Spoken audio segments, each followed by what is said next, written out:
What's up, everybody? I just wanted to touch base with you guys and kind of tune in for a quick JDM update.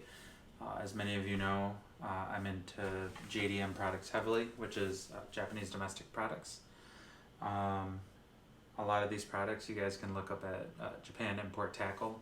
They're stateside, and they kind of distribute to areas around the United States.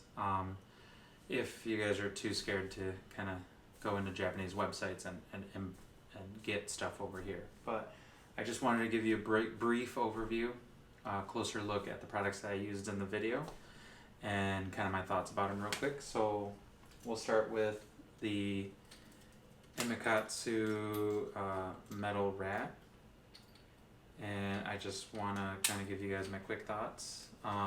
This bait was very surprising. It walked a lot easier than I expected. It spat pretty easily. One hard tug on the action, and boom, spitting quite far.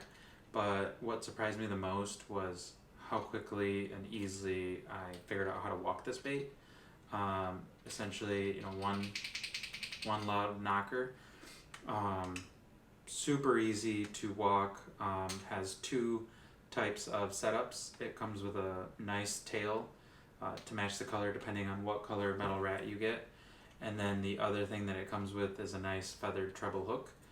The one I got is just a regular brown mouse. I also bought a gray mouse, and then you can get color combinations of wakasagi and just colors that are just normal bait fish that you would see. So if you guys are interested, metal rat, super cool, give it a try.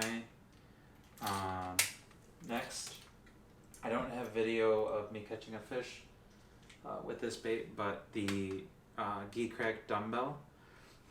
This is what I'm calling kind of like a micro wacky rig.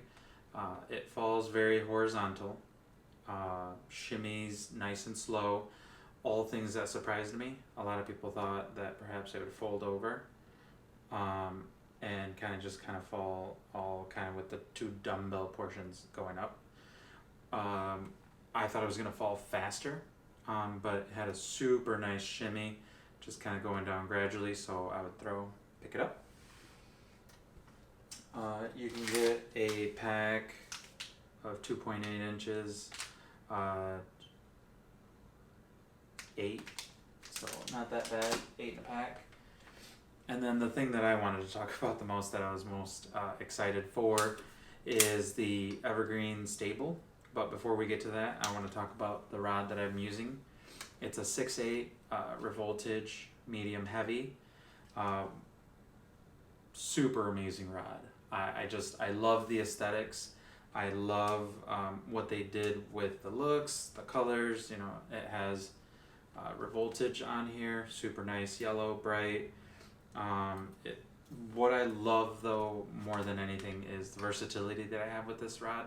It's a 6/8 rod, medium heavy action, like I said, but super nice. It goes right up against your forearm, doesn't feel long. I shore fish, so I can get in and around trails very easily as I'm headed to my ponds or rivers. No issues there. Super light, one of the lightest rods I've ever held. And then that is paired with a 7-1 Tatula Elite on some 14-pound Daiwa J Floro Samurai, one of their newest lines that came out, I think last year or the year before that, but love it. The other thing that I wanted to talk about, and I'm excited to kind of talk about, is the evergreen stabil. And I fell in love with this jig as soon as I got it about 3 weeks ago. And I just kind of love it for its versatility. It has a worm shank hook mixed in with kind of EWG. And it's free swinging. The hook is free swinging on the jig head. And then on the jig head, there's a little 5-gram weight. All of this combined, and then of course a hand tight skirt, but all of this combined creates a super unique jig. As it falls, it kind of raises the bait tail up, on the trailer that you have, and it just kind of makes it look like a nice minnow eating on the rocks on the bed. Or if you put on a craw, I'm pretty sure it would create a cool craw presentation. But lately, especially this year, I found myself to be using more minnow type trailers or things that look like bait fish as a trailer for jigs. I just like it. It's produced more fish than the craw or those type of trailers. So I prefer this. The trailer that I'm using, which you can see it's kind of tore up, I don't know if it'll focus, but this is the Owner Cultiva Get Net trailer, and just your regular green pumpkin with black pepper. Super simple, super natural looking presentation. The only complaint I would have is because of the hook type, which isn't completely one or the other on the worm shank or EWG, is that this bait is quite wide or tall, and so I've noticed that my hookup ratios aren't as good as they would normally be. And so what I'm going to do is I'm just kind of going to look through my stuff and start seeing if I can try other trailers, if I can get different trailers producing the same results that this trailer has been producing on here. And if I can't, then next thing I'm thinking is just kind of trimming the bottom. But thanks for tuning in. You'll see the video up playing after this of the PB that I caught, and hope you guys like.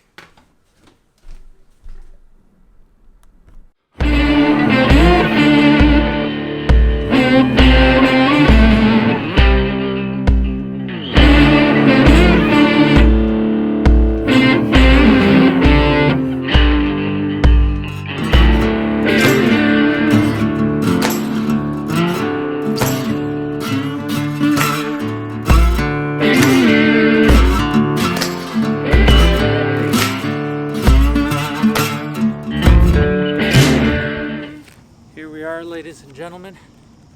4.89 pound largemouth bass. Sorry, I'm just super excited. Here, let me get the scale so you guys can see that I did it legitimately. And then we'll go over the gear that I caught it on.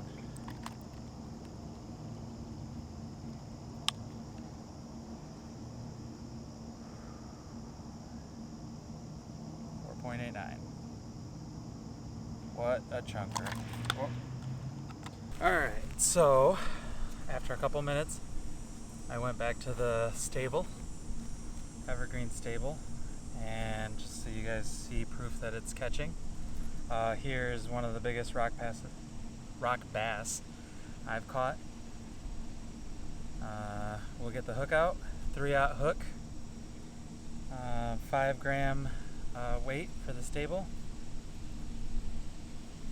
Owner Cultiva Get Net trailer, and let's weigh it.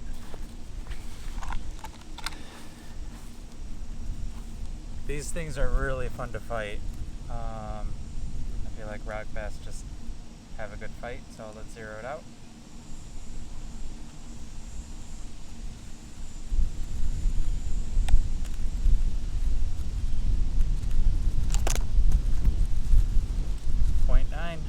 Almost a pound. Here I'm showing you guys just a closer look of the Geecrack Dumbbell 2.8, and then the evergreen stabil with its trailer, and then the Imakatsu Metal Rat. So as you can see, pretty cool design.